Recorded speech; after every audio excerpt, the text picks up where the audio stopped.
আজ আপনাকে যদি গল্প না শুনিয়ে একটা বাস্তব শোনানো হয়, আজ যদি সত্যি মিথ্যে, ঠিক ভুল, ন্যায় অন্যায়, জীবন মৃত্যু কোনো হিসেবে আপনি না মেলাতে পারেন, আচ্ছা কোনো সাধক কি সাধারণ মানুষের জন্য আত্মবলিদান দিতে পারে? কোনো সাধক কি তন্ত্রমন্ত্রের ঊর্ধ্বে উঠে গিয়ে মনুষ্যত্বের সর্বোচ্চ শিখর জয় করতে পারে? নিজের অস্তিত্বকে অস্তাচলে নিয়ে যেতে পারে? না, সকলে পারে না। তাই সকলে তারানাথ তান্ত্রিক হয় না।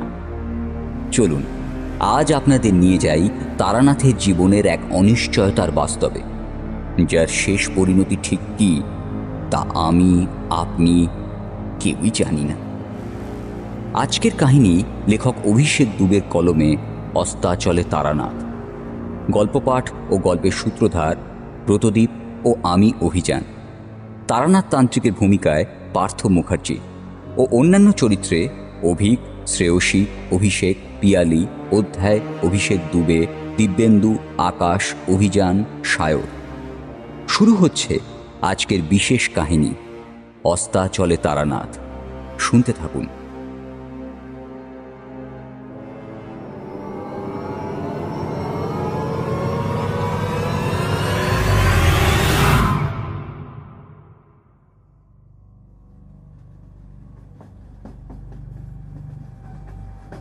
জীবনে কখনো ভাবিনি যে এমন দিনের মুখ দেখতে হবে। ট্রেনের কামরার বাইরে জ্যোৎস্না রাত্রে যে অপূর্ব দৃশ্য পিছনের দিকে ছুটে চলেছে, তাকে ছাপিয়ে বারবার বিভূতির করুণ মুখখানা আমার চোখের সামনে ভেসে উঠছে। কিছু করতে পারলাম না, স্রেফ দর্শক হয়ে থেকে গেলাম। জ্ঞান হারাবার শেষ মুহূর্ত অবধি বিভূতির আশা ছিল যে তারানাথ আসবে। আমার হাতটা ধরে বারবার তারানাথের নাম নিচ্ছিল বিভূতি। করুণ স্বরে বলছিল, ভাই কিশোরী, আমি বাঁচব না জানি, কিন্তু শেষ মুহূর্তে যদি একবার তারানাথকে দেখতে পেতাম। তুমি আরো একবার চেষ্টা করো ভাই, যদি যোগাযোগ স্থাপন করা যায়। কিন্তু হায়, অদৃষ্টের এ কি করুণ পরিহাস! তারানাথের শিখিয়ে দেওয়া মধুসুন্দরী দেবীর মন্ত্র বারবার উচ্চারণ করেও ওর সাথে কোনো মানসিক সংযোগ স্থাপন করা গেল না। উপায় আর অন্য কিছু ছিল না আমার কাছে, নিজে মটলেন যাওয়া ছাড়া। যদি বিভূতির এতটুকু আয়ু থেকে থাকে, তাহলে তারানাথকে নিয়ে না ফেরা অবধি সে দেহ ছাড়বে না। তারানাথের তো অনেক কিছু বোঝার ক্ষমতা আছে।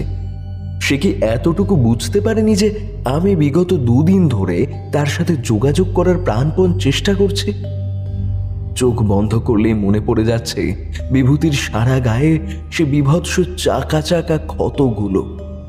শরীর থেকে মাংস গলে গলে পড়লে তার যে কি যন্ত্রণা হয় তা ভাবনাতীত।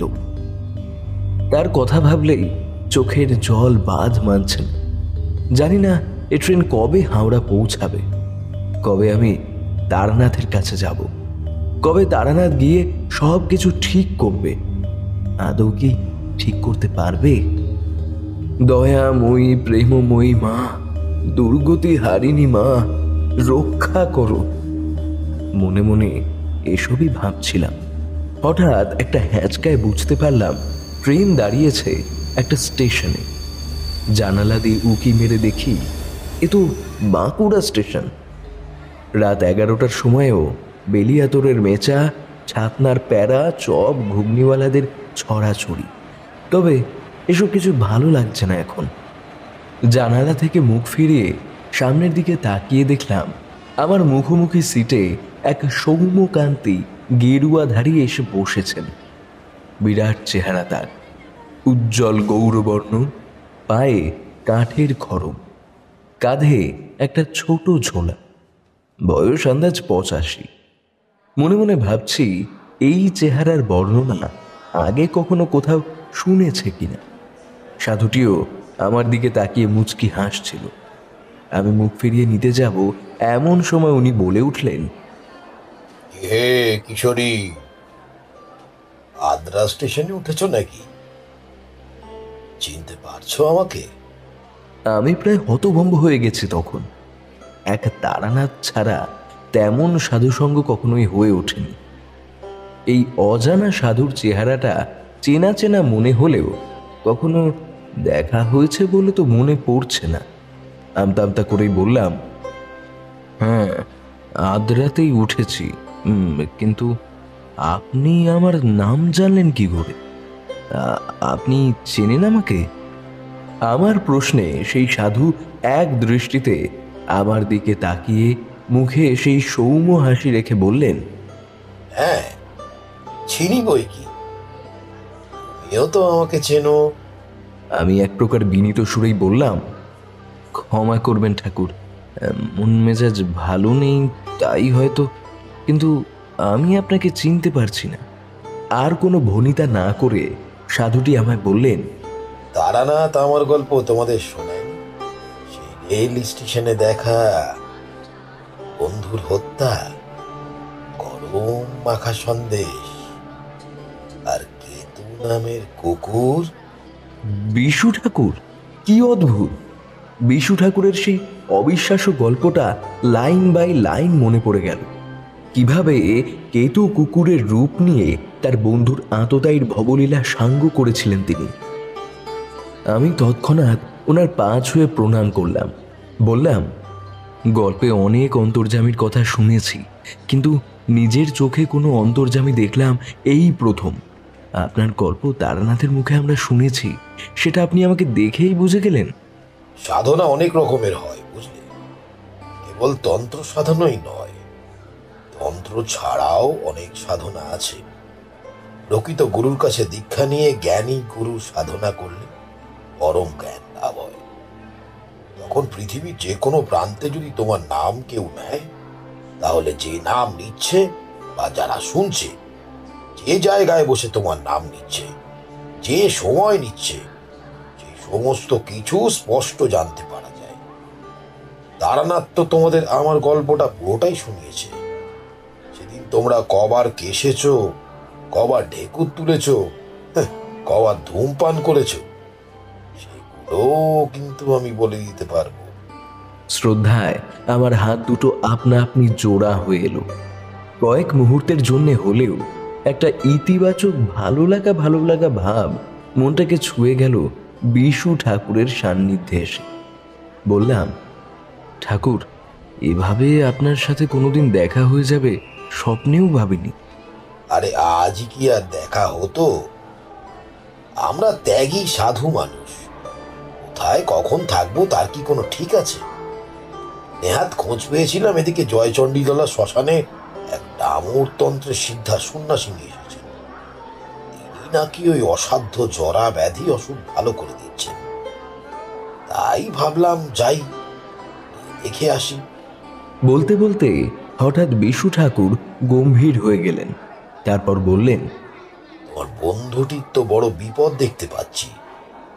প্রাণ সংশয় হওয়ার প্রবল সম্ভাবনা, অথচ তুমি তার থেকে উল্টো দিকে যাচ্ছ কেন?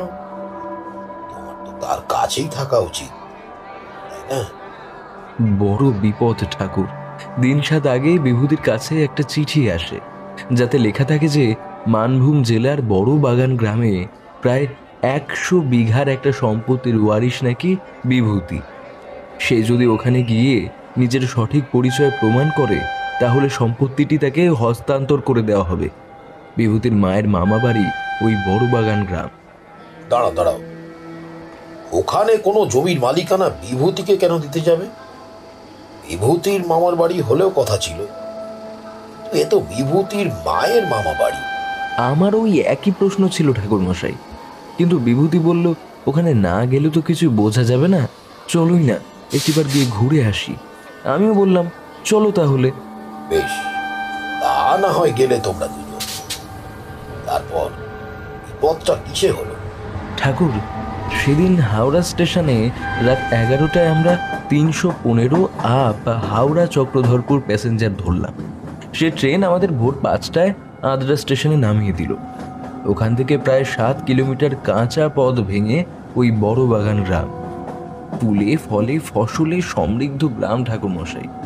বিভূতিকে যে চিঠিটা পাঠিয়েছিল তাতে অনন্ত কুমার বন্দ্যোপাধ্যায়ের নাম ছিল। তাই গ্রামে গিয়ে ওনার বাড়ি খুঁজে আমরা ওখানেই গেলাম। বাড়ি সাবেকি ধাঁচের তৈরি। একটা সরু গলি দিয়ে ঢুকেই মাঝখানে একটা চৌকো উঠোন, তার মাঝে একটা তুলসী থান। উঠোনের দুপাশে দুটো আটচালা ঘর, এক প্রান্তে খামারে যাওয়ার রাস্তা। খামারের দরজার বাঁ পাশে একটা গোয়াল ঘর।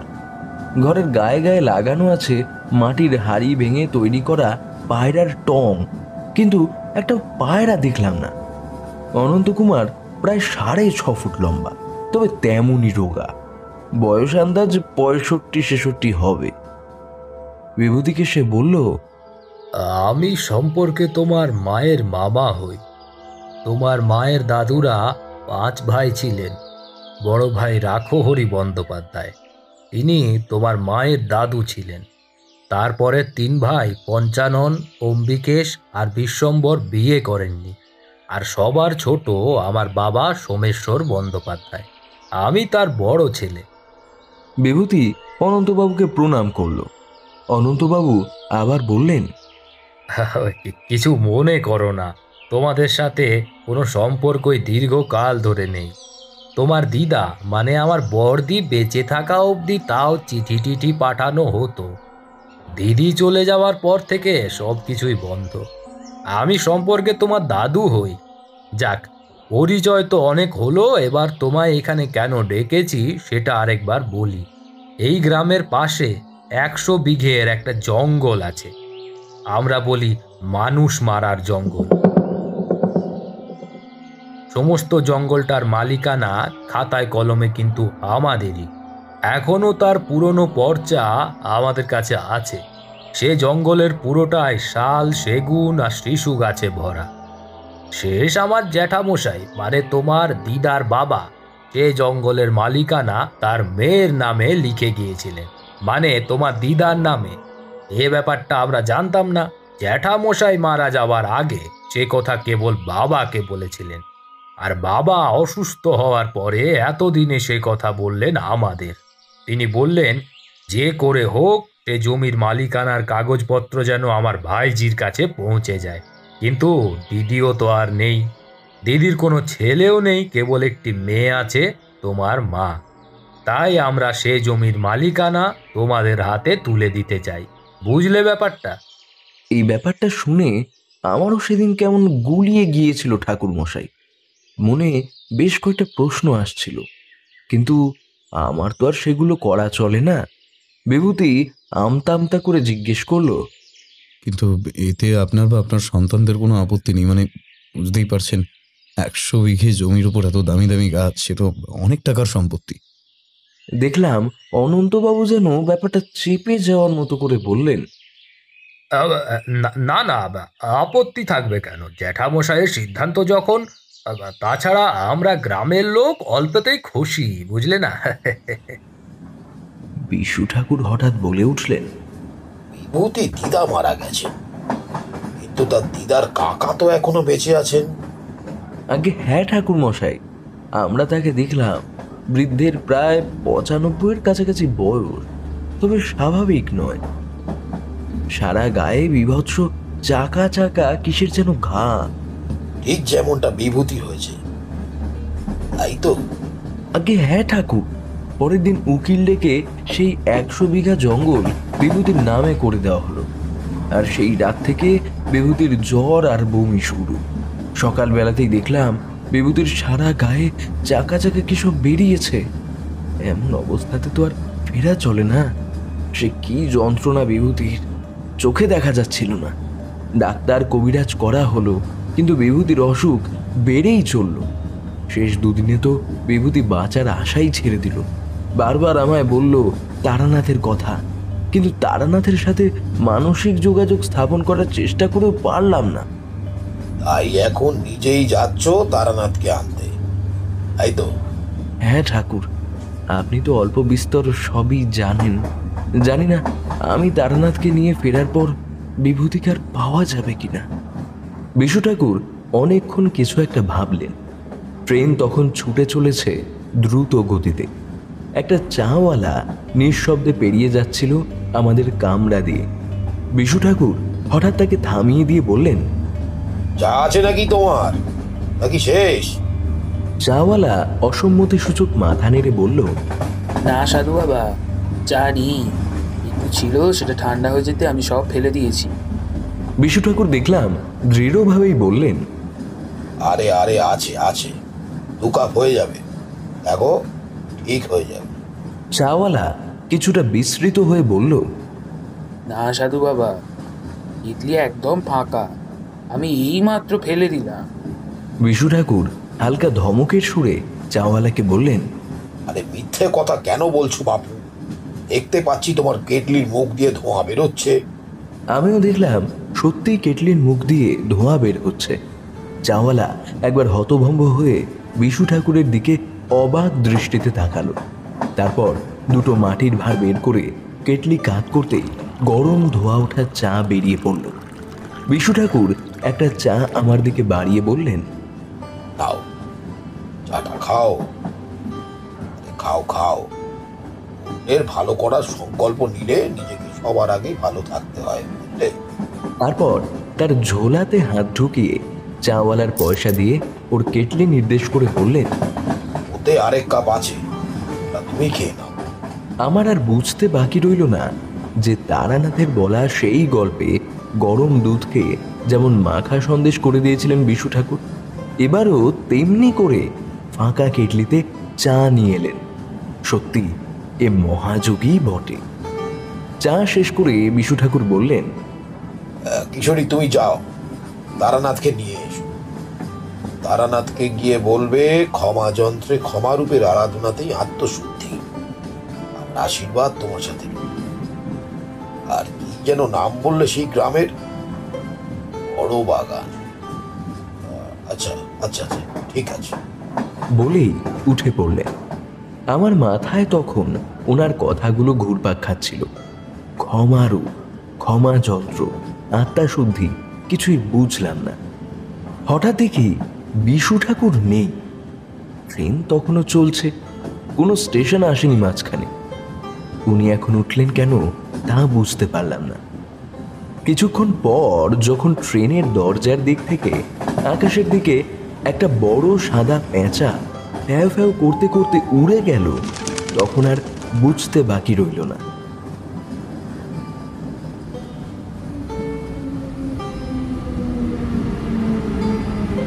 ভোর 5টা নাগাদ ট্রেন হাওড়া এসে পৌঁছাতেই আমি ছুট দিলাম মঠ লেনের উদ্দেশ্যে। তখনও অন্ধকার কাটেনি, আকাশে একটু একটু করে ফ্যাকাশে রং ধরেছে। স্টেশন চত্বরের ব্যস্ততাকে পিছনে ঠেলে চৌরঙ্গীর ট্রামে গিয়ে উঠলাম। ব্যস্ততায় তারানাথের পাসিংশ নিতেও বেমালুম ভুলে গেলাম। মঠ লেনে তারানাথের বাড়ি পৌঁছাতেই দরজায় কড়া নাড়লাম। 1 বার, 2 বার, 3 বার, কিন্তু কেউ দরজা খুলল না। 4র্থবার ঠাকুরমশাই বলে ডাক দিতেই চারই দরজা খুলল। তারপর কাকা বাবু, বাবা বলে কেঁদে আমার জামা খামচে ধরল। ব্যস্ত হয়ে বললাম, কি হয়েছে চারি? চারি কাঁদতে কাঁদতেই বলল, বাবাকে বাঁচান কাকা বাবু। এতদিন ধরে তারানাথের কাছে এসে গল্প শুনছি, সবাই তারানাথের কাছে এসেই এ কথা বলে, কিন্তু এমন উল্টো পরিস্থিতিতে কখনো পড়তে হবে ভাবিনি। তারানাথের কাছে এসেছিলাম বিভূতির জন্য সাহায্য চাইতে, এখন চারি আমাকেই বলছে তারানাথকে সাহায্য করতে। ভেতরে গিয়ে দেখি সবকিছু লণ্ডভণ্ড হয়ে আছে। তারানাথ মেঝেতে পড়ে আছে, তার কপাল ফেটে রক্ত লেগে আছে, মুখে কোনো সাড়া নেই। ব্যস্তভাবেই চারিকে জিজ্ঞাসা করলাম, কি ব্যাপার চারি, এসব কি করে হলো? চারি কাঁদো কাঁদো গলায় বলল, বাবার খুব জ্বর কাকা বাবু।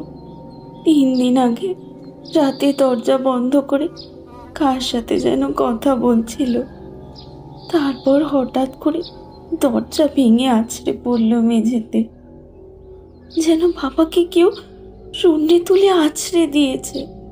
তখন থেকেই জ্বর, কিচ্ছু খায়নি, ওঠেও নি।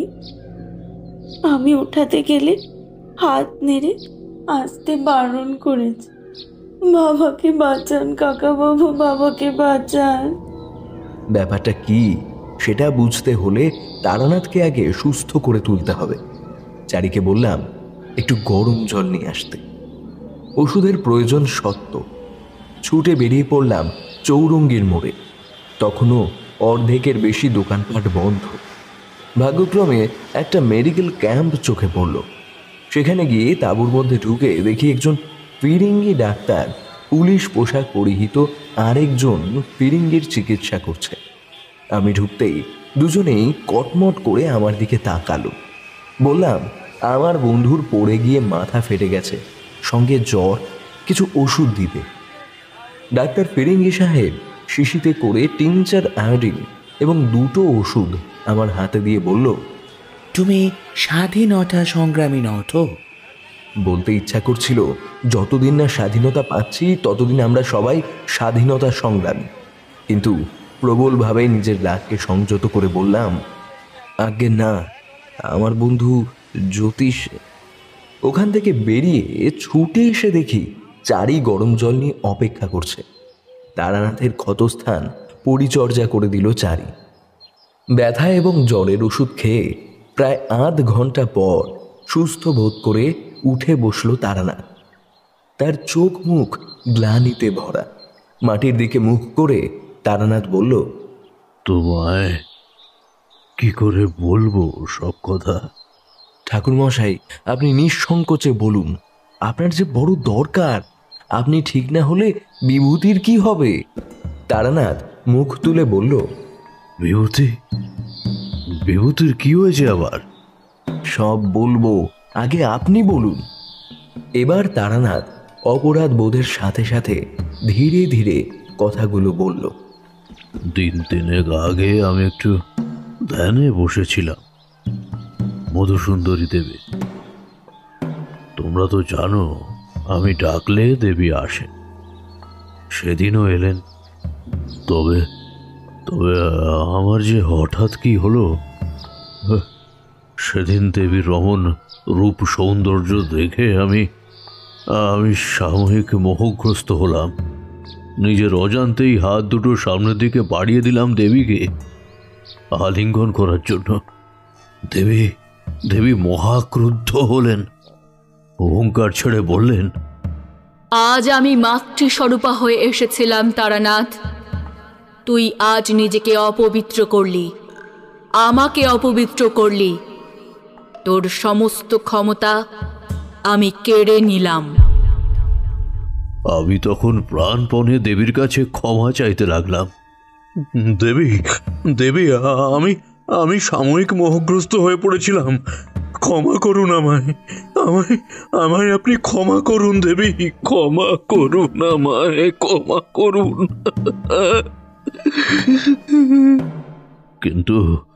কিন্তু দেবীর ক্রোধ এতই বেশি ছিল যে আমায় শূন্যে তুলে আছড়ে ফেলে উনি চলে গেলেন।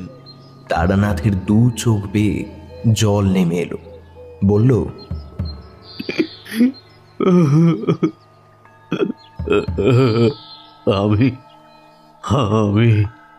আমি সিদ্ধ সাধক নই কিশোরী, আমি সিদ্ধ সাধক নই। ঠাকুর, কিন্তু মধুসুন্দরী দেবী তো আপনাকে প্রণয়ের রূপেই দেখা দিত, তাহলে? সব কিছুর একটা সময় থাকে হে কিশোরী। আমি যে সেটা বুঝি না তা নয়, কিন্তু সেদিন যে কি হলো। ঠাকুর, তবে এবার কি হবে? ওদিকে বিভূতির পরিস্থিতি সংকটজনক। মধুসুন্দরী দেবীর আশীর্বাদের হাত আপনার মাথার উপর না থাকলে আপনি সে অজানা বিপদের সাথে লড়াই করবেন কিভাবে? তারানাথকে বিভূতির সমস্ত গল্পটাই বললাম, যেটা ট্রেনে বিশু ঠাকুরকে বলেছিলাম। শুনে তারানাথ বলল, মধুসুন্দরী দেবীর ক্রুদ্ধ হওয়ায় তুমি আমার সাথে যোগাযোগ স্থাপন করতে পারোনি। আর বিভূতির সাথে যা হচ্ছে সেটা যে স্বাভাবিক ব্যাপার নয় তা তো বুঝতেই পারছি। কিন্তু কিন্তু আমি তো এখন অনেকটা শক্তিহীন, অনেকটাই শক্তিহীন। হঠাৎ আমার মনে পড়ে গেল বিশু ঠাকুরের কথা। তার কথা আমি তারানাথকে বলতে ভুলেই গেছিলাম। বিশু ঠাকুরের কথা শুনে তারানাথের মুখ উজ্জ্বল হয়ে উঠল। বলল, বিশু ঠাকুর? বিশু ঠাকুরের সাথে তোমার দেখা হয়েছিল? আশ্চর্য ক্ষমতাধারী সাধক এই বিশু ঠাকুর। শুধু তন্ত্র নয়, যোগ আর জ্ঞান সাধনাতেও পরম সিদ্ধ পুরুষ তিনি। বিশু ঠাকুর একটা কথা বলতে বলেছিল আপনাকে। বলেছিল তারানাথকে গিয়ে বলবে যে ক্ষমা যন্ত্রে ক্ষমা রূপের আরাধনাতেই আত্মশুদ্ধি। আমার কথা শুনেই তারানাথ চমকে উঠল। বলল, হ্যাঁ, তাই তো। এই কথাটা আমার মনে হয়নি কেন? আসলে আসলে মধুসুন্দরী দেবীর হাত মাথার উপর থেকে চলে যাওয়ায় আমি দিশাভ্রষ্ট হয়েছিলাম। বিশু ঠাকুর সেটা বুঝতে পেরেছিলেন, তাই তো তোমায় দিয়ে আমার কথাটা মনে করিয়ে দিলেন। বলেই তারানাথ বিশু ঠাকুরের উদ্দেশ্যে একটা প্রণাম করল। বলল, জয় ঠাকুর জয়। কিশোরী, তুমি একটু বসো, বুঝলে? আমার কিছুক্ষণ লাগবে।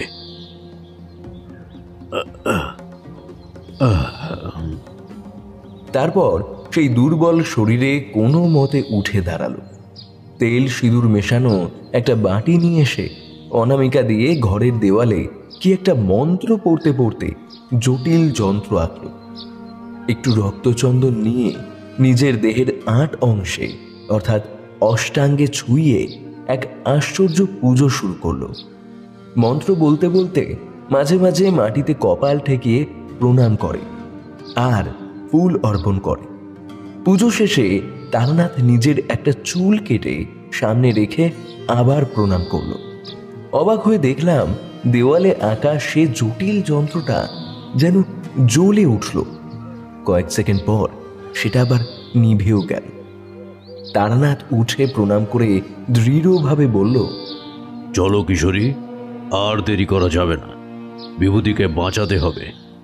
আশ্চর্যের বিষয় এই যে কথাটা তারানাথ এমনভাবে বলল যেন তার কিছুই হয়নি, একেবারে সুস্থ মানুষের মতো গলার স্বর।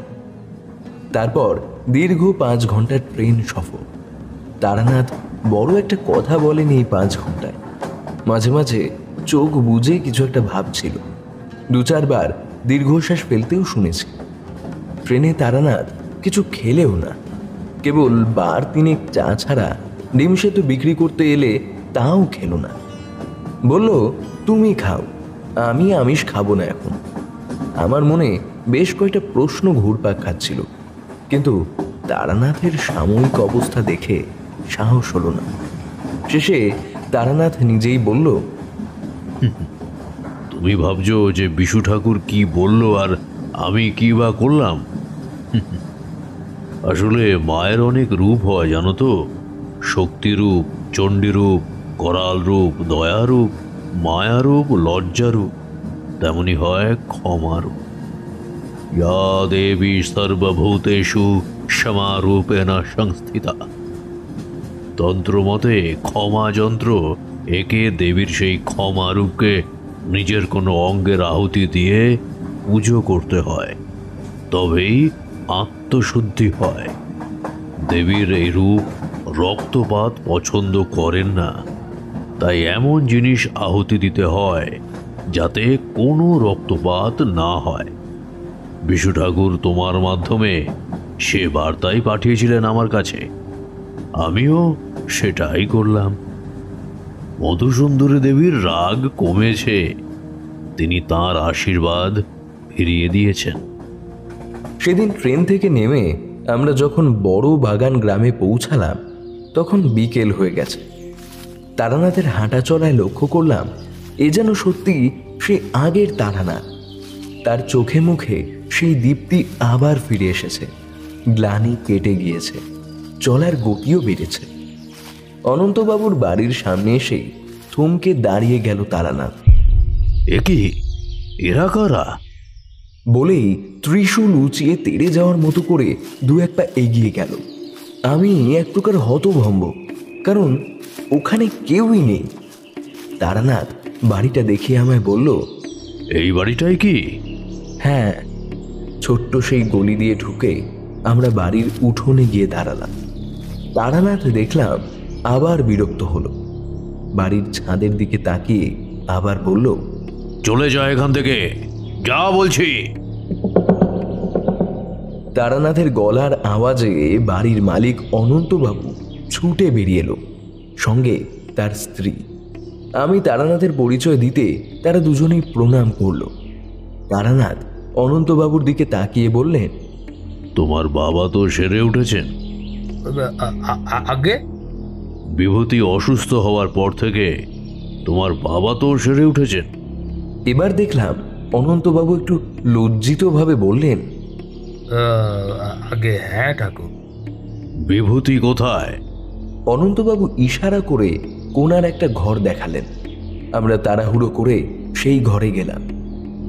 একটা দড়ির খাটের উপরে শুয়ে আছে বিভূতি। ওর দিকে তাকানো যাচ্ছে না। তার সারা গায়ে সেই চাকা চাকা ক্ষত আরো বেড়ে চামড়া ফাটতে শুরু করেছে।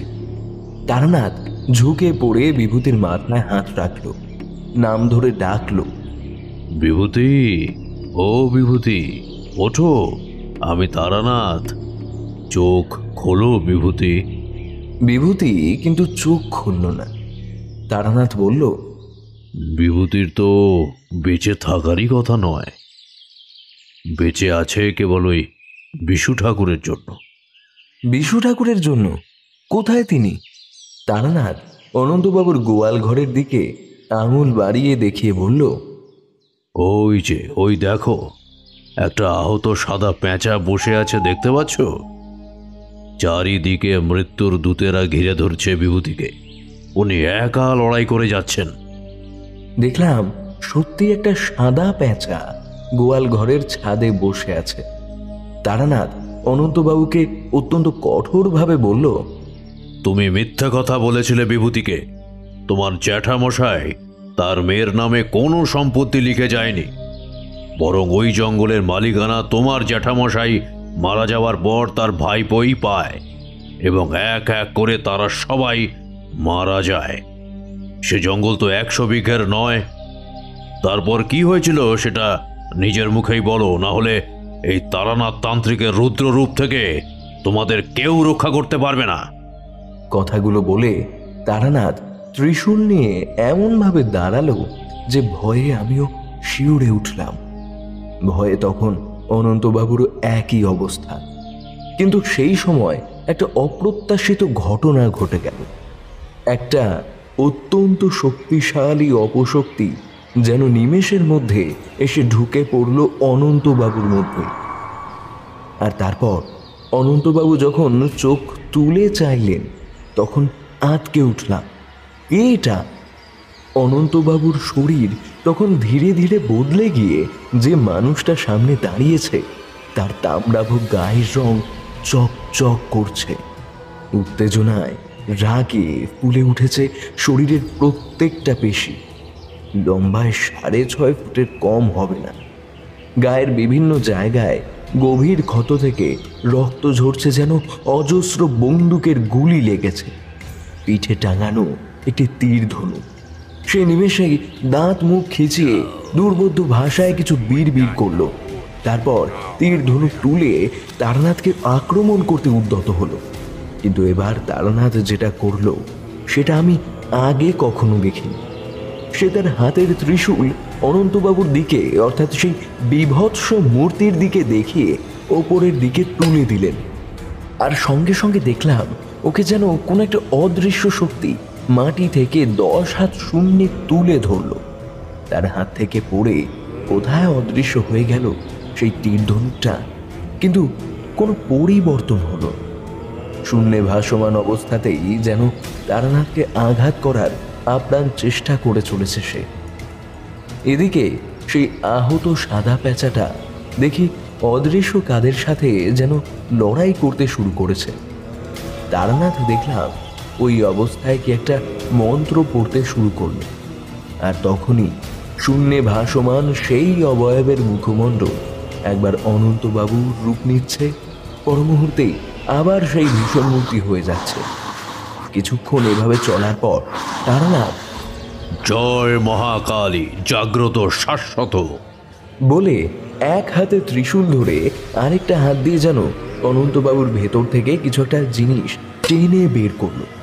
দেখলাম একটা আঠালো কালো ধোয়ার মতো অস্থির জিনিস অনন্তবাবুর শরীর থেকে বেরিয়ে এলো।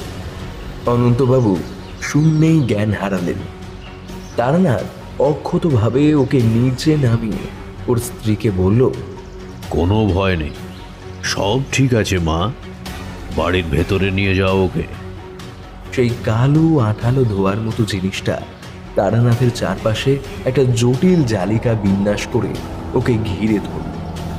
লতানে গাছের মতো তার শাখা প্রশাখা গিয়ে তারানাথের পা বেয়ে উঠে তাকে আষ্টে পৃষ্ঠে জড়িয়ে নিতে লাগলো। তারানাথের হাতের ত্রিশূলটা মাটিতে পড়ে গেল।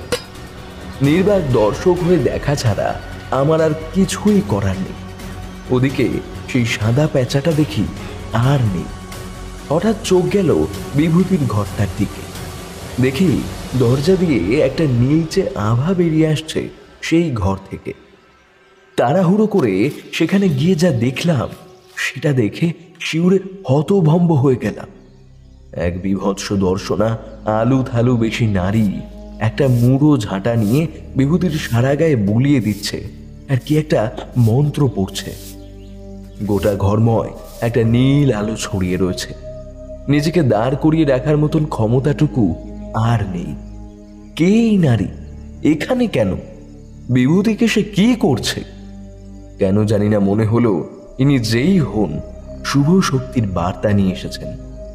ওদিকে উঠোনে সেই অতি প্রাকৃত শক্তির সাথে লড়াই করতে করতে তারানাথ মাটিতে লুটিয়ে পড়েছে। সেই কালো আঠালো ধোয়ার মতো জিনিসটা তাকে প্রায় গ্রাস করে ফেলেছে। হঠাৎ দেখলাম তারানাথ লড়াই করার সমস্ত প্রচেষ্টা ছেড়ে দিল। তারানাথ কি তবে হাল ছেড়ে দিল? কি এই অশুভ শক্তি যে এত শক্তিশালী? তারানাথ আগে কত অতিপ্রাকৃতিক শক্তির সাথে লড়েছে, কত ভূত প্রেত পিশাচের সাথে লড়াই করেছে। ভাবতে ভাবতেই দেখলাম তারানাথ কোনো প্রচেষ্টা ছাড়াই এবার উঠে দাঁড়িয়েছে। তারপর তার দু বাহু প্রসারিত করে মন্ত্র জপ করে চলেছে। দেখলাম তার বুকের কাছে একটি আলোর ঘূর্ণাবর্ত একটু একটু করে আকার নিচ্ছে, আর সেই আলোর ঘূর্ণি স্ফীত হয়ে সেই অশুভ শক্তিকে ধীরে ধীরে নিজের মধ্যে গ্রাস করে নিচ্ছে। একসময় সমস্তটাই তারানাথের বুকের মধ্যে কোথায় যেন অন্তর্নিহিত হয়ে গেল। তারানাথ মাটির মধ্যে লুটিয়ে পড়ল। আমি ছুটে গেলাম তারানাথের কাছে। ঠাকুরমশাই, ঠাকুরমশাই, উঠুন উঠুন ঠাকুরমশাই, কেউ কেউ একটু জল আনুন। হঠাৎ মনে হলো আমার পিছনে কেউ একজন এসে দাঁড়িয়েছে।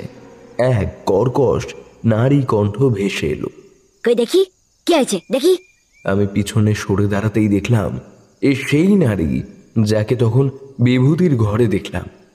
হাতে এখনো সেই মুড়ো ঝাঁটা। তারানাথের কাছে গিয়ে উবু হয়ে বসে সেই ঝাঁটা দিয়ে তারানাথকে কয়েক ঘা বসিয়ে দিলেন। এই ওঠ ওঠ বলছি, ওঠো তো বাবা। তারানাথ উঠছে না দেখে তিনি ওর কপালের ঠিক মাঝখানে তার তর্জনী আঙুল সজোরে চেপে ধরলেন, আর তৎক্ষণাৎ তারানাথ হাঁপিয়ে উঠে বসল। চোখের সামনে সেই নারী মূর্তিকে দেখে তারানাথ যেন আনন্দে বিহ্বল হয়ে তাকে প্রণাম করে কাঁপা কাঁপা গলায় বলল, আপনি আপনি এসেছেন? সে নারী কিছুটা তাচ্ছিল্য ভরে উঠে দাঁড়িয়ে বলল, ঠিক আছে ঠিক আছে, আদিক্ষেতা করতে হবে না। তোর চেলা বিভূতি ভালো আছে, কিন্তু তোর বিপদ এখনো কাটেনি। তুই যেটা নিজের মধ্যে নিলি সেটা এক ভয়ঙ্কর অভিশাপের বাহক। একে তুই শেষ করবি কি করে রে? আপনি কিছু বলুন। আমি ঠেকা নিয়েছি গোটা জগতের। হ্যাঁ, কোথায় কে কোন পাপ করবে, কার মাথায় কি অভিশাপ থাকবে, সেসব আমি ঘুচিয়ে বেড়াবো। হ্যাঁ, ওসব তুই করগে, আমার কাজ আমি করে দিয়েছি। বলেই গজগজ করতে করতে চলে গেল সেই নারী মূর্তি। আমি তারনাথকে উঠিয়ে দেওয়ায় বসালাম। বললাম, ঠাকুর, আপনি ঠিক আছেন তো? হ্যাঁ কিশোরী, আমি ঠিক আছি। আসলে সব ব্যাপারটা এত আকস্মিক ঘটে গেল যে কিছু বোঝার সুযোগটাই আমি পেলাম না। চলো চলো, বিভূতির ঘরে চলো চলো। ভীষণ দর্শনা সেই নারী কে ছিলেন ঠাকুর? ওকে আমি বিভূতির ঘরেও দেখেছি। আমার বিপদ দেখে ঠিকই চলে এসেছিল। উনি আর কেউ নন, ডামর তন্ত্রের সিদ্ধা মাতু পাগলি। শুনে আমার সারা গায়ে কাঁটা দিয়ে উঠল। বিভূতির ঘরে গিয়ে দেখি ওর জ্ঞান ফিরেছে। মাতু পাগলির কৃপায় গায়ের ক্ষতগুলো সব শুকিয়ে গেছে, তবে সে দুর্বল। তারনাথকে দেখে বালিশে হেলান দিয়ে উঠে বসল। তারপর ক্লান্তি ভরা গলায় বলল, ঠাকুরমশাই আপনি এসেছেন? তারানাথ বিভূতির মাথায় হাত বুলিয়ে দিল, বলল, হ্যাঁ বিভূতি, আমি এসেছি। আর শুধু আমি নয়, তোমাকে অভিশাপ মুক্ত করতে আমরা সবাই এসেছি। এখন কেমন লাগছে তোমার? আমি যে বেঁচে ফিরবো তার আশা ছেড়ে দিয়েছিলাম ঠাকুরমশাই। যেন যেন একটা কালো অন্ধকার ওর মধ্যে তলিয়ে যাচ্ছিলাম। ব্যথায় যন্ত্রণায় প্রাণ বেরিয়ে আসছিল, কিন্তু আর্তনাদ করার ক্ষমতাটুকু ছিল না। আর এখন এখন মনে হচ্ছে নতুন করে জন্ম নিলাম। ঠাকুরমশাই আপনি আমার পুনর্জন্ম দিলেন।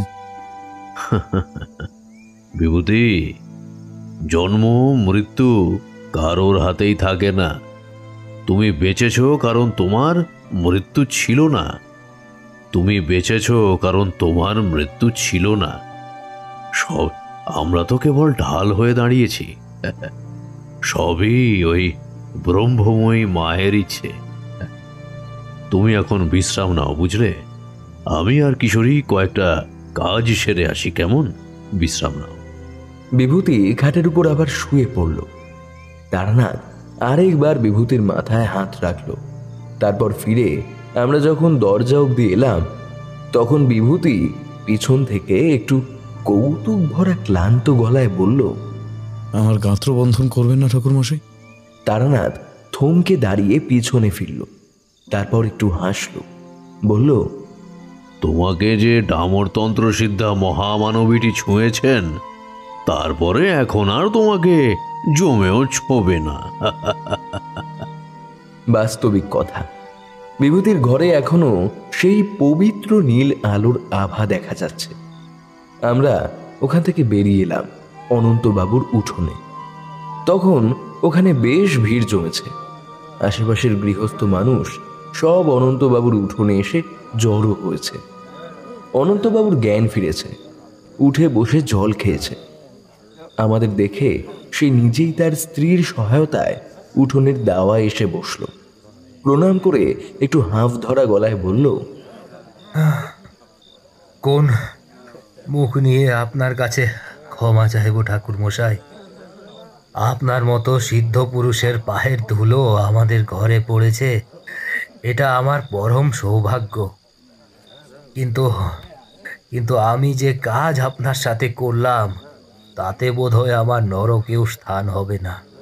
তারানাথ বলল, তুমি আমার সাথে যা করেছ তা ভুল নয়, কারণ তখন তোমার মধ্যে ছিল এক ভয়ঙ্কর অভিশাপের বাহক।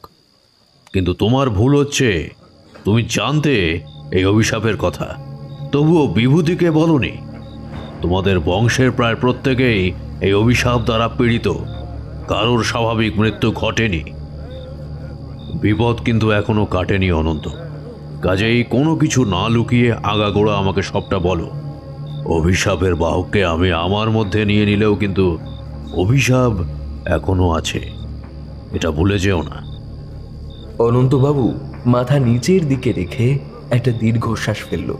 তারপর মাথা তুলে বলল,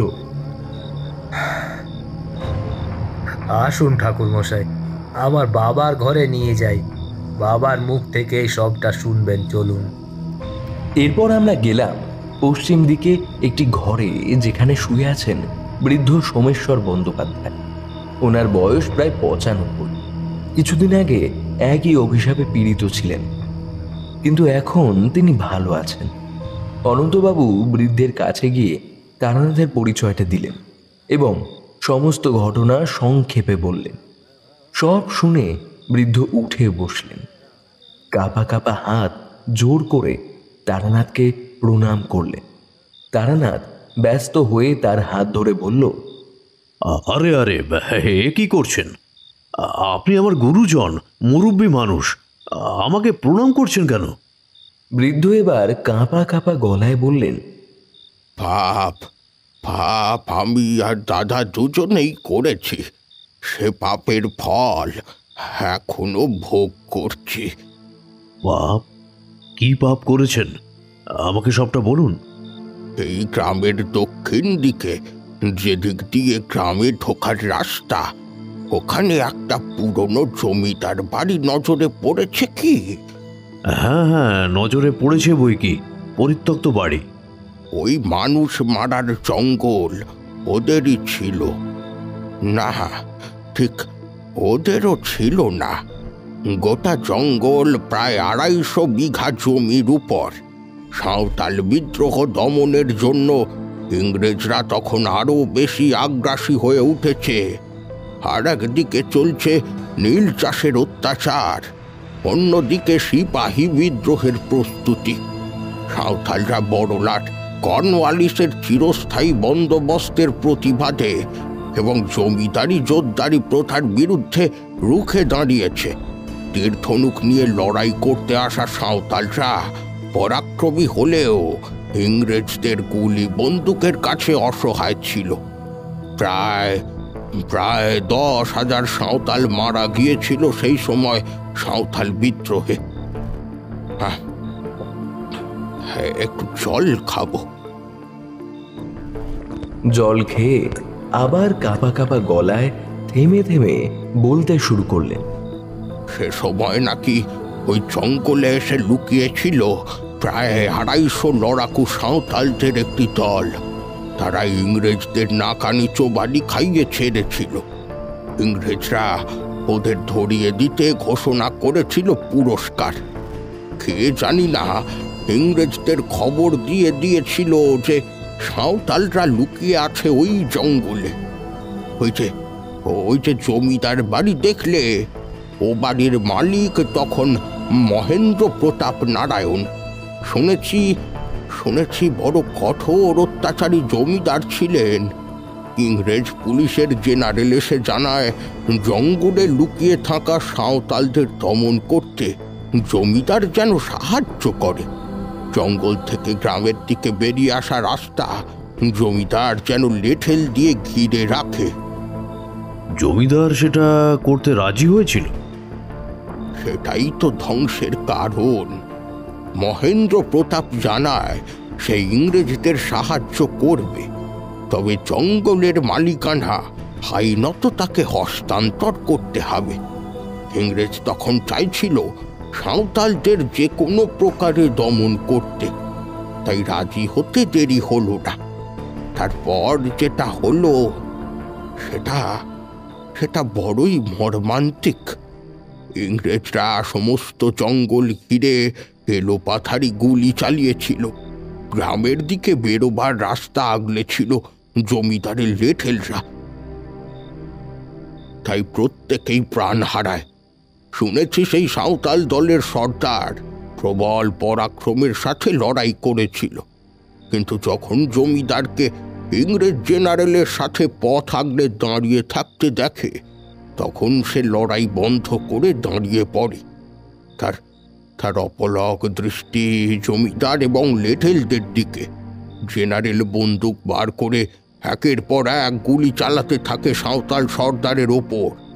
মাটিতে লুটিয়ে পড়ার আগে সর্দার একটাই কথা বলেছিল, পুরা ফিরিঙ্গিদের সঙ্গে হাত মিলাই তুই আমাদের সঙ্গে বেইমানি করলি। আমরা তোর কি দোষ করেছি? জেনে রাখ তবে আমরা মরব লাই, আমি অভিশাপ হয়ে বেঁচে থাকবো, তোদের ক্ষমা লাই, ক্ষমা লাই। তখন থেকে ওই জঙ্গলের নাম হয় মানুষ মারা জঙ্গল। 250 সাঁওতালের রক্তে ভেজা ওই জঙ্গল জমিদারের নামে তো হলো, কিন্তু তখন থেকে পিছু নিল এক ভয়ঙ্কর অভিশাপ।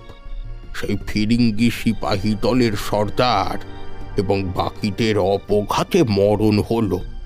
জমিদার বংশ নিঃশেষ হয়ে গেল। কে ভালো কে খারাপ, পাপ পুণ্য কিছুই রেয়াত পেল না সেই অভিশাপের হাত থেকে। এই জঙ্গল যার নামে হয়েছে তার সমস্ত বংশ শেষ করেছে।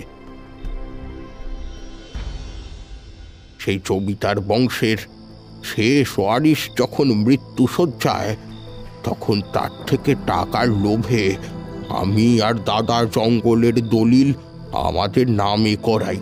ভেবেছিলাম কিছু হবে না, কিন্তু সব শেষ হয়ে গেল। লোভে পাপ, পাপে মৃত্যু। বৃদ্ধের চোখে জল, হতাশা, দুঃখ।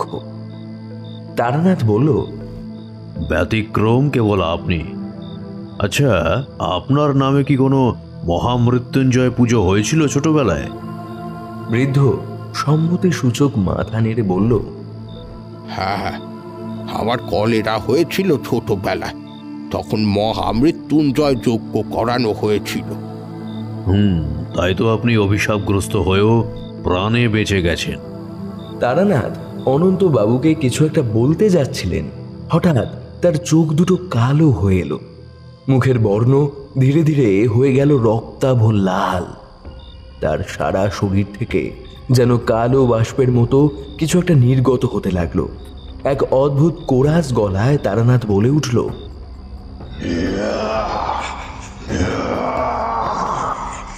ফিরিঙ্গি হুকুমতের সবকিছু ধ্বংস কইরে দিব আমরা। ঈদ দিনে একটা মহাপুরুষের দেহ পাইছি, এবার কারো ক্ষমা লাই, কারো শান্তি লাই। তারানাথের এমন পরিবর্তন দেখে আমরা সবাই আতঙ্কে হতচকিত হয়ে গেলাম। পর মুহূর্তেই দেখলাম তারানাথ যেন নিজের সাথে নিজেই লড়াই করছে, তার সমস্ত মানসিক শক্তি দিয়ে নিজেকে আবার ফিরিয়ে আনছে। ধীরে ধীরে তারানাথ তার স্বাভাবিক অবস্থায় ফিরে এলো। আমি বললাম, ঠাকুরমশাই, ঠাকুরমশাই, কি হয়েছিল একটু আগে আপনার? কি বলছিলেন আপনি? তারানাথ একটু হাঁপাতে হাঁপাতে বলল, এ বড় শক্তিশালী অভিশাপ, হে কিশোরী, বড়ই শক্তিশালী। এখন এখন এই অভিশাপের বাহক আমি। একটা দুটো নয়, একসঙ্গে 250 অতৃপ্ত আত্মার প্রবল শক্তি আছে এই অভিশাপে। তাদের রাগ আছে, ঘৃণা আছে। এটা ঠিক যে সাঁওতাল বিদ্রোহের সময় যে ঘটনা ঘটেছিল সেটা অতীব মর্মান্তিক, কিন্তু এভাবে একটার পর একটা বংশের বিনাশ, সঙ্গে নির্দোষীদেরও মৃত্যু মেনে নেওয়া যায় না। এই অভিশাপকে নির্মূল করার সময় এসেছে। একে নির্মূল করার এসেছে। কিছুক্ষণ ওভাবেই বসে থাকলো তারানাথ। তারপর দেখলাম তার চোয়াল শক্ত হয়ে এলো। অনন্তবাবুর দিকে তাকিয়ে বলল, অনন্ত, তোমার কাছে ওই জঙ্গলের যা কাগজপত্র আছে সব নিয়ে এসো তো আমার কাছে। বিভূতির নামে যে নতুন দলিলটা হয়েছে সেটাও আনবে মনে করে। যাও, নিয়ে এসো। তারপর তারানাথ আমার উদ্দেশ্যে বলল, আর কিশোরী, তুমি একটা বয়ান লেখো তো একটা কাগজে। লেখো, মানুষ মারা জঙ্গলের সমস্ত মায়া মমতা কাটিয়ে স্বইচ্ছায় সজ্ঞানে এ জমি তারানাথ তান্ত্রিককে দান করলাম। আজ থেকে এ জমির মালিক তারানাথ তান্ত্রিক। লেখো। ব্যাপারটা বুঝতে না পেরে বললাম, কিন্তু ঠাকুর। আমাকে বলতে না দিয়ে তারানাথ একটা জোর ধমক দিল। কিশোরী, যেটুকু বলছি সেটুকু করো, বেশি কথা বলিও না এখন। নাও তাড়াতাড়ি লেখো, না হলে শেষ করে দিব সবাইকে। শেষের কথাটা আবার তারানাথের গলা নয়, যেন কয়েকশো মানুষ একসাথে কোরাসে কথাটা বলল। তারানাথ দেখলাম আবার নিজেকে সামলে কালী নাম জপ করতে থাকলো। জয় জয় কালী, জয় চামুন্ডা, জাগ্রত শাশ্বত, জয় জয় মা। তারানাথ সে বয়ানের নিচে অনন্ত বাবু, সোমেশ্বর বাবু আর বিভূতির সই করিয়ে নিজের কাছে রেখে দিল। এদিকে মানুষ মারা জঙ্গলে নতুন পুরনো সমস্ত পর্চা দলিল নিয়ে আসা হলো। অনন্তবাবুর স্ত্রীকে উদ্দেশ্য করে তারানাথ বলল, একটা বাটিতে একটু তেল সিঁদুর এনে দাও তো মা, যাও। তারপর উঠোনের মাঝে তারানাথ তেল সিঁদুর দিয়ে একটা যন্ত্র আনলো, মন্ত্র পড়ে পূজা করলো। তারপর সমস্ত কাগজপত্র সেই যন্ত্রের মাঝে রেখে আগুন ধরিয়ে দিল। আর তখনই মনে হলো সমস্ত ঘর থেকে একটা কালো ছায়া গুটিয়ে তারানাথের মধ্যে ঢুকে গেল। তারানাথের সমস্ত শরীর কেঁপে উঠল। কয়েক মিনিটের মধ্যেই সমস্ত নথিপত্র জ্বলে ছাই হয়ে গেল। তারানাথ অনন্তবাবুর উদ্দেশ্যে বলল, ওম শান্তি, ওম শান্তি। অনন্ত, এই অভিশাপের বাহককে তো আমি নিজের মধ্যে নিয়েইছি। এখন এই অভিশাপের ধারকও হলাম আমি। আজ থেকে আর কোনো অভিশাপ তোমাদের আর থাকলো না। শুধু তোমাদের নয়, মানুষ মারা জঙ্গলের অভিশাপ পীড়িত প্রত্যেকেই আজ থেকে মুক্তি পেল। অনন্তবাবু এসে তারানাথকে প্রণাম করতে গেলে তারানাথ ওনাকে আটকে বলল, একদম না, একদম না অনন্ত। প্রণাম শুধুমাত্র ওই সর্বশক্তিমান ঈশ্বরকেই করতে হয়, বুঝেছ? আমি তো সাধারণ এক তান্ত্রিক মাত্র। সবই মায়ের ইচ্ছে, বুঝলে অনন্ত। আজ রাত্রিটা তোমার এখানে থাকবো আমরা, আর কাল অবধি বিভূতি সম্পূর্ণ ভালো হয়ে যাবে। অনন্তবাবু লজ্জিতভাবে বললেন, এখানে আসার পর থেকে যা সব ঘটলো আপনাদের ঠিক করে আপ্যায়নও করতে পারিনি। আজ রাতে না হয় সেই সুযোগটা পাবো। অনন্তবাবুর উঠোনে ভিড় ধীরে ধীরে ফাঁকা হয়ে এলো। তাদের অনেকেরই হয়তো ইচ্ছে ছিল তারানাথের পায়ের ধুলো নেওয়া, কিন্তু তারানাথ ওখানে আর না দাঁড়িয়ে বিভূতির ঘরে চলে যেতেই তারাও ফিরে গেল। সন্ধে নামতেই উঠোন ফাঁকা হল। অনন্তবাবুর স্ত্রী তড়িঘড়ি কাপড় ছেড়ে ধূপ প্রদীপ নিয়ে তুলসী থানে যখন সন্ধে দিতে এলো, তখন লক্ষ্য করলাম দুটো পায়রা এসে বসল অনন্তবাবুদের ছাদে। গোয়াল থেকে গরুগুলো যেন স্বস্তির ডাক ডেকে উঠল। তারানাথের কাছে যদি গল্প শুনতাম, তাহলে নিশ্চয়ই বিভূতি বা আমি এখানে জিজ্ঞেস করতাম, গল্পকে শেষ ঠাকুর মশাই? কিন্তু এটা তো বাস্তব, আর বাস্তব সব সময় গল্পের চেয়ে বেশি রোমাঞ্চকর হয়। রাতে খাওয়ার সময় দেখলাম গাওয়া ঘিয়ে ভাজা পরোটা আর হাঁসের মাংস। শেষ পাতে কড়া পাকের নোলেন গুড়ের সন্দেশও ছিল। বিভূতির শরীরও আশ্চর্য রকমভাবে সাড়া দিয়েছে। বিছানা ছেড়ে উঠে এসে সেও আমাদের সাথেই খেতে বসল। আমি ভেবেছিলাম তারানাথ বোধহয় আজ খাবে না, কিন্তু আমাদের অবাক করে দিয়ে তারানাথ খেলো।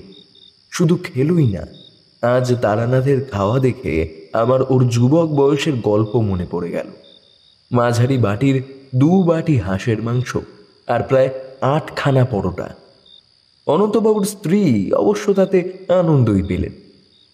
খাওয়ার সময় ভাবছিলাম, তারানাথ যদি এই খাবার দৃশ্যটা বর্ণনা করত, তাহলে কত মধুরই না লাগতো শুনতে। খেতে খেতে তারানাথ বিভূতিকে জিজ্ঞেস করলো, বাহ বিভূতি, শরীর তো তোমার এখন বেশ ভালোই লাগছে, তা আর কোনো কষ্ট নেই তো? আগে না ঠাকুরমশাই, ভাবতেই পারছি না যে ওরকম একটা অসুখ কি করে এত কম সময় ঠিক হয়ে যায়। অসুখ হলে ঠিক হতো না বিভূতি। আর অসুখ আমি সারাতেও পারি না, আমি তো কবরেজ নই। আপনার অলৌকিক গল্পে তামাশা করতাম ঠাকুরমশাই, পরের বার থেকে আপনাকে সেই জ্বালা আর সহ্য করতে হবে না। তারানাথ খেতে খেতে একটু যেন থামলো, তারপর বলল, পরের বার কি আর সে সুযোগ হবে? বুঝতে পারলাম না তারানাথ এমন কথা কেন বলল। খাওয়া শেষ হলে অনন্তবাবু দক্ষিণ দিকের ঘরে আমাদের শোয়ার ব্যবস্থা করে দিলেন। বললেন, আপনারা তিনজন এই ঘরটায় থাকুন। এই ঘরটায় দুটো খোপ, মাঝে দরজাও করা আছে। আপনাদের গল্প করতে কোনো অসুবিধে হবে না। কিশোরী বিভূতি, তোমরা দুটিতে গল্প করবে, তোমরা একটা ঘরে থাকো, আমায় একটু একা থাকতে হবে। কেন জানি না মনে হলো তারানাথ কিছু একটা লুকোচ্ছে আমাদের কাছ থেকে, কিন্তু সে বিষয়ে প্রশ্ন করার সাহস হলো না। বিভূতি আর আমি অনেকক্ষণ গল্প করেছিলাম রাতে। ওকে সব বললাম, কিভাবে বিশু ঠাকুরের সাথে ট্রেনে দেখা হয়েছিল, কিভাবে তারানাথকে নিয়ে এলাম, কিভাবে মাতু পাগলে এসেছিলেন, সমস্ত ঘটনা। বিভূতি রোমাঞ্চিত হচ্ছিল শুনে। এভাবেই দুজন কখন ঘুমিয়ে পড়েছিলাম জানি না। ঘুমটা যখন ভাঙল, তখন পাশের তারানাথের খোপ থেকে একাধিক কণ্ঠস্বর ভেসে এলো। বিছানার মধ্যে উঠে বসে দেখলাম দরজার ফাঁক দিয়ে ওই ঘর থেকে অস্থির নীল আলো ঠিকরে বেরোচ্ছে। একটা অদ্ভুত সুগন্ধে ভরে উঠেছে চারপাশ। একটি মনোমুগ্ধকরী নারী কণ্ঠ তারানাথকে বলছে, এটা তুই কেন করলি তারানাথ? কেন আমাকে একবারও ডাকলি না এই সিদ্ধান্ত নেওয়ার আগে? দেবী দেবী, আর যে অন্য কোনো পথ আমার জানা ছিল না দেবী। আপনি তো জানেন, এত দীর্ঘ সময় ধরে একটা অভিশাপ যখন থেকে যায় তখন তা শয়তানের রূপ ধারণ করে। তোকে ক্ষমতাটুকু দিয়েছিলাম যাতে তুই তা দিয়ে সবার মঙ্গল করতে পারিস। প্রাণ দিয়ে মঙ্গল করার কথা তো আমি বলিনি। কথাটা কানে যেতে আমি চমকে উঠলাম। এবার আরেকটা চেনা গলা কানে এলো, বিশু ঠাকুর। তারানাথ, ওর কাজ ছিল বিভূতিকে রক্ষা করা। বিভূতির প্রাণ রক্ষা হয়েছিল, কিন্তু অভিশাপকে শেষ করার দায়িত্বটা কিন্তু তোমার নেওয়া উচিত হয়নি। তোমার সাধকের দায়িত্ব এখনো শেষ হয়নি। এর কোনো উত্তর তারানাথ দিল না। এবার একটা কর্কশ নারী কণ্ঠ শুনলাম, এই জন্য হতভাগা তোকে আমি তাড়িয়ে দিয়েছিলাম প্রথমবার। আমরা সবাই এসেছিলাম কেন রে হতভাগা, সেটা বুঝতে পারলি রে? তারানাথ এবারেও চুপ। এবার আরেকটা গলা শুনতে পেলাম, সৌম ভরাট গলা। তোকে যে গাত্র বন্ধনের মন্ত্রটা শিখিয়ে দিয়েছিলাম সেটা একবারও ব্যবহার করলি না কেন? প্রাণে বেঁচে যেতিস তো। তারানাথ একটা ক্ষীণ হাসি হেসে বলল, সেই জন্যই তো ওটা ব্যবহার করিনি ঠাকুর। এবার সময় হয়েছে এই অভিশাপকে চিরতরে শেষ করে দেওয়ার। আমি সত্যিই ভাগ্যবান যে আমার সাধন জীবনে এমন গুরু এবং দেবীদের কৃপা আমি লাভ করেছি, যারা আমার প্রাণ সংশয়ের আশঙ্কায় স্বয়ং এসে উপস্থিত হয়েছেন। আপনাদের সবার কাছে হাত জোড় করে ক্ষমা প্রার্থনা করছি। হয়তো আপনাদের বাধ্য শিষ্য আমি হতে পারিনি। এতক্ষণে বিভূতিও উঠে বসেছে বিছানায়। আমরা দুজনেই তারানাথের কথা শুনে থর থর করে কাঁপছি। এসব কি বলছে তারানাথ?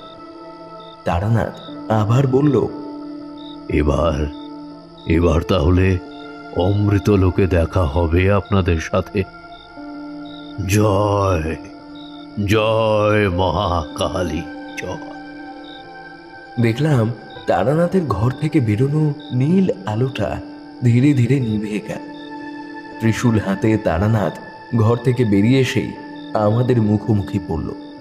আমাদের দুজনেরই তখন চোখের জল আটকে রাখার ক্ষমতা নেই। তারানাথ আমাদের দিকে তাকালো। তার কপালের দৃঢ়তার ভাঁজ মিলিয়ে গিয়ে যেন এক করুণ ভাব দেখা দিল। আমাদের দুজনের উদ্দেশ্যে বলল, কিশোরী বিভূতি, মায়ার বন্ধনে আর আমাকে আটকে রাখার চেষ্টা করো না। হ্যাঁ, তোমাদের আর গল্প শোনাতে পারবো না। এ নিয়ে আমারও একটা আফসোস থেকে যাবে। অনেক গল্পই তো এখনো শোনানো বাকি। তবে বিভূতি, তুমি আমার বলা গল্পগুলোকে বরং লিখেই প্রকাশিত করো। বলেছিলাম চলে যাওয়ার আগে তোমাদের কিছু ক্ষমতা দিয়ে যাব, দিয়ে গেলাম। আজ থেকে তোমরা জন্ম মৃত্যুকে বাদ দিয়ে যে কোনো দুর্ঘটনাকে ঠেকাতে পারবে। তবে হ্যাঁ, ঘন ঘন সে ক্ষমতার ব্যবহার করলে সেটা কিন্তু নষ্ট হয়ে যাবে। তাই সৎভাবে যেখানে এর প্রয়োজন সেখানেই প্রয়োগ করবে। কেমন? বিদায়, আমি চললাম। আমাকে পিছু ডাকবে না, আমি চললাম। তারানাথ ঘর থেকে বেরিয়ে গেল। আমি আর বিভূতি কয়েক মুহূর্ত হতভম্ব হয়ে দাঁড়িয়ে রইলাম। তারপর কথা না বলে তারানাথের পিছু পিছু চললাম। অন্ধকার রাস্তায় হাঁটতে হাঁটতে তারানাথ পৌঁছালো মানুষ মারার জঙ্গলে। জঙ্গলে ঢুকে একটা জায়গায় দাঁড়িয়ে পড়ল। তারপর একটা মন্ত্র পড়ে জোরে জোরে তাদের উদ্দেশ্যে যেন বলল, ওম হ্রিম কালিকায় নমঃ, ওম হ্রিম কালিকায় নমঃ। আমি আমার পাওয়ার সমস্ত ক্ষমতা আমার গুরুদেব এবং দেবীদের ফিরিয়ে দিলাম। তোমরা যারা একদিন প্রতারিত হয়েছিলে, আমি তোমাদের প্রতি সমব্যথী। তোমরা যে প্রতিশোধ নিয়েছ তাতেও আমার কোনো বিরোধিতা নেই। তোমরা সত্যি বীর সাঁওতাল সন্তান ছিলে। তোমাদের লড়াই কেউ কখনো ভুলবে না। কিন্তু তোমাদের দেওয়া অভিশাপে ক্রমাগত নির্দোষ মানুষেরাও শেষ হয়ে যাচ্ছে। আমি সেটা হতে দিতে পারি না। তাই তোমাদের সমস্ত অভিশাপ এখন আমার মাথায়, আর আমি আজ স্বেচ্ছা মৃত্যুবরণ করে সেই অভিশাপকে চিরতরে শেষ করলাম। বলেই তারানাথ তার ত্রিশূল উঁচিয়ে ধরল আকাশের দিকে। আর সঙ্গে সঙ্গে আকাশ থেকে সোজা একটা নীল আলো বজ্র বিদ্যুতের মতন গর্জন করে এসে পড়ল তারানাথের মাথার উপর। তারানাথ লুটিয়ে পড়ল মাটিতে। সঙ্গে সঙ্গে দেখলাম তারানাথের ভেতর থেকে বেরিয়ে এলো সেই কালো আঠালো ধোয়ার মতন জিনিসটা। কয়েকবার তারানাথের চারপাশে প্রদক্ষিণ করে ছিন্ন ভিন্ন হয়ে মিলিয়ে গেল। আমি আর বিভূতি ছুটে সামনে যেতে চেষ্টা করলাম, কিন্তু পারলাম না। কারণ তারানাথকে ঘিরে রয়েছে তখন একটা আলোর শক্তি বলয়।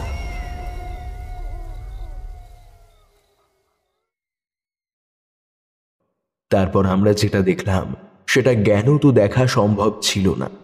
কারণ সেই আলোর বলয় আমাদের নিয়ে গেল এক অন্য জগতে।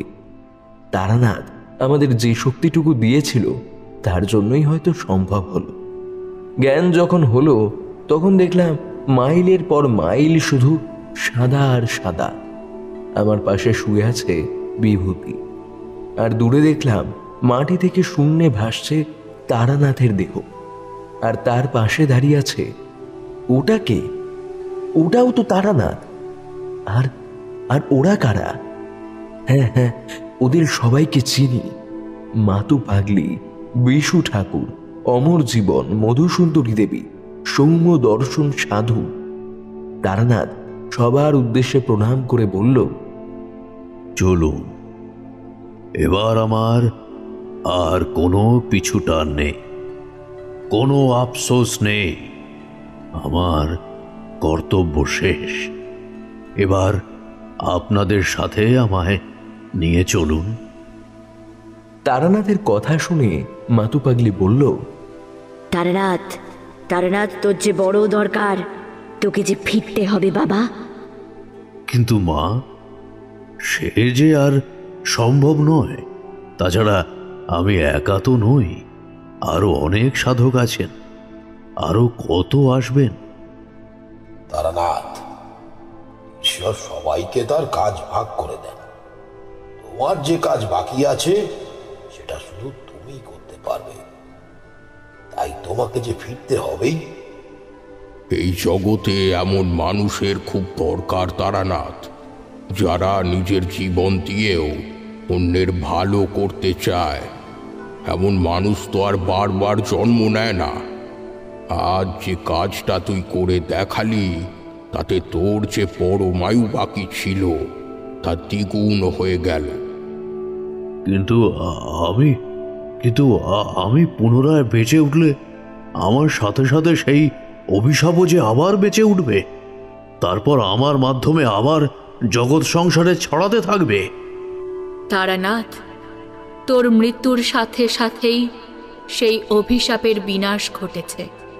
ওই দেখ, তোর পাশে পড়ে তার শেষ অবশিষ্টাংশ ধুঁকছে। সেও তোর মতো জীবন মৃত্যুর মাঝখানে এসে দাঁড়িয়েছে। দেখলাম সমস্ত সাদা প্রান্তরের মধ্যে তারানাথের এক পাশে পড়ে রয়েছে একটা অন্ধকারের স্তূপ। চারপাশের সাদা আলোয় সে অন্ধকারের স্তূপ যেন একটু একটু করে হারিয়ে যাচ্ছে। এবার অমর জীবন বলল, সব কিছুরই একটা শেষ থাকে। চাওয়া পাওয়া, আশা আকাঙ্ক্ষা, ভোগ দুর্ভোগ, সুখ দুঃখ, শ্রাপ অভিশাপ। কিন্তু আমি স্বপ্ন দেখেছি, তোমার কর্তব্য শেষ হয়নি এখনো। তবে এই অভিশাপের পরিধি শেষ। এই পৃথিবীর সবচেয়ে মূল্যবান বস্তু হলো প্রাণ। এর থেকে মূল্যবান আর কিছু হয় না। আর সাধারণ মানুষের জন্য নিঃস্বার্থে যখন কেউ তার এই প্রাণের বলিদান দিতে পারে, তখন সে আর সাধারণ আত্মা থাকে না তারানাথ। তুমি গোটা একটা জনসমাজকে অভিশাপ মুক্ত করতে তোমার মহামূল্যবান প্রাণের আহুতি দিয়ে সাধারণ অবস্থা থেকে অতি উচ্চ মর্গে পৌঁছেছ। এই নাও তারানাথ, এটা ধরো। সে তারানাথকে এক টুকরো আলো দিল। তারানাথ জিজ্ঞেস করল, কি এটা? অমর জীবন বলল, আমার মধ্যে অমর এবং জীবন দুটোই আছে। আমার অমর চলে গেলেও জীবন থাকবে, আর জীবন চলে গেলেও আমি অমরই থাকব। এই স্থূল পৃথিবীর কোনো নিয়মই আমার মধ্যে প্রভাব ফেলতে পারে না। তাই তোমায় একটু জীবন দিলাম, নাও। আর এবার ফিরে যাও তারানাথ, ফিরে যাও। বিশু ঠাকুরও বলল, হ্যাঁ তারানাথ, ফিরে যাও। তারপর মাতু পাগলি, সৌম্য দর্শন সাধু, মধুসুন্দরী দেবী সকলেই একসাথে বলে উঠল, এবার ফিরে যা তারানাথ, ফিরে যা, ফিরে যা তারানাথ, ফিরে যা। তারপর সমস্ত কিছু লণ্ডভণ্ড হয়ে গেল চোখের সামনে। একটা দমকা হাওয়া, একটা বিদ্যুতের ঝলকানি যেন আমাদের চেতনাকে ছাপিয়ে গেল। তারপর মনে হলো চোখ বন্ধ করে কোথাও একটা পড়ে আছে। একটা বাঁশির ক্ষীণ আওয়াজ শুনতে পাচ্ছি। কি পবিত্র সেই বাঁশির সুর! যেন কোনো অমোঘ শক্তি আকাশে বাতাসে ছড়িয়ে দিচ্ছে সেই সুর। সেই বাঁশির আওয়াজ একটু একটু করে যেন সামনের দিকে আসছে। অনেক চেষ্টার পর যখন চোখ খুলতে পারলাম, তখন দেখলাম সেই জঙ্গলেই পড়ে আছে। পাশে বিভূতি আর সামনে তারানাথের দেহ। বাঁশির আওয়াজটা যেন আরো জোরালো হলো, সঙ্গে কতকগুলো জন্তুর ঘোত ঘোত শব্দ। দেখলাম দূর থেকে কে যেন আসছে বাঁশি বাজাতে বাজাতে। অন্ধকারের মতো মিশমিশে কালো সে, তবুও তার দীপ্তি ছড়িয়ে পড়ছে সারা জঙ্গলময়। সঙ্গে রয়েছে এক পাল শুয়োর। কাল ভৈরব আসছে। পড়ে থাকা অবস্থাতেই মনে মনে প্রণাম করে বললাম, হে মহাকাল, একমাত্র তুমিই পারো। শুয়োরগুলো তারানাথের কাছে এসে ওর বিভিন্ন জায়গায় মুখ দিয়ে ঘোঁত ঘোঁত করতে লাগলো। বাঁশি বাজাতে বাজাতে কাল ভৈরব সামনে এসে দাঁড়িয়ে তারানাথের উদ্দেশ্যে বলল, উঠে পড়ো তারানাথ, উঠে পড়ো। সেই সঙ্গে বাকিদের কণ্ঠস্বর কানে এলো, উঠে পড় তারানাথ, উঠে পড়, উঠে পড় তারানাথ, উঠে পড়। আমি আর বিভূতিও একই সঙ্গে ডাকতে থাকলাম, উঠুন ঠাকুর মশাই, উঠুন উঠুন, উঠে পড়ুন, উঠুন ঠাকুর মশাই, উঠুন উঠুন, উঠে পড়ুন।